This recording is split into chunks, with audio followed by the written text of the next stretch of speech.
Hello mga kapudi, meron tayong iti-taste test ngayon. Meron kasing binibenta yung kasamahan ko sa opisina na chocolate, dark chocolate siya guys. So ito siya. Ang ganda nga ng lalagyan niya guys canister. Yun know. Tapos nagkakalaga lang to guys ng 135 pesos. Tapos meron ko ng ganito. Tara taste test natin. So ito guys yung Cocoa Almond Dark Chocolate Mix Pop. 58% dark chocolate. So yun yung kanyang packaging. Ang ganda ng packaging niya, no? Sobrang napaka-expensive ng kanyang packaging. Namainto pa talaga eh. So tara, taste test natin. So tara, buksan na natin to. So, naka-sealed siya guys eh.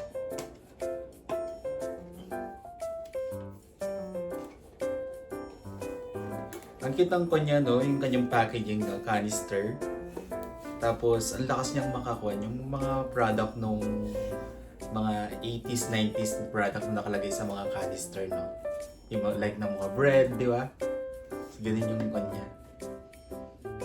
So, magagamit natin to. Ayan siya, guys. Tin can siya. So, ayun yung kanyang laman. Ang dami niya palang laman, no? Ilan piraso to? So, ganito siya, guys.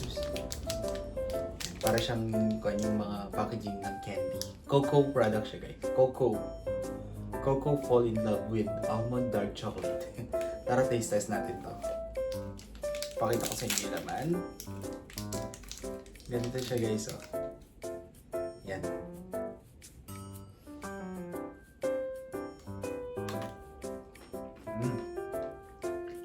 Ay almond niya.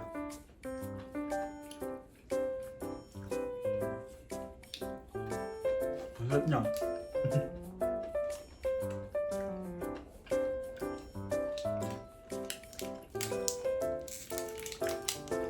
Sarap niya guys. Hindi siya masyadong matamis. Tamang-tama lang yung lasa niya. Yung pagka-dark ng chocolate niya, lasang-lasa guys. Sarap niya.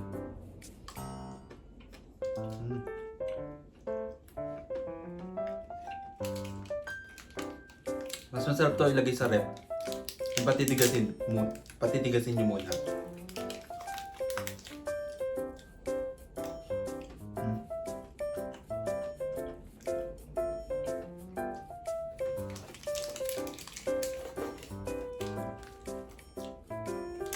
Bigyan ko siya ng 9 out of 10. Prove, try nyo din guys. Masarap siya. Mura pa. Maganda pa yung lalagyanan. Bye!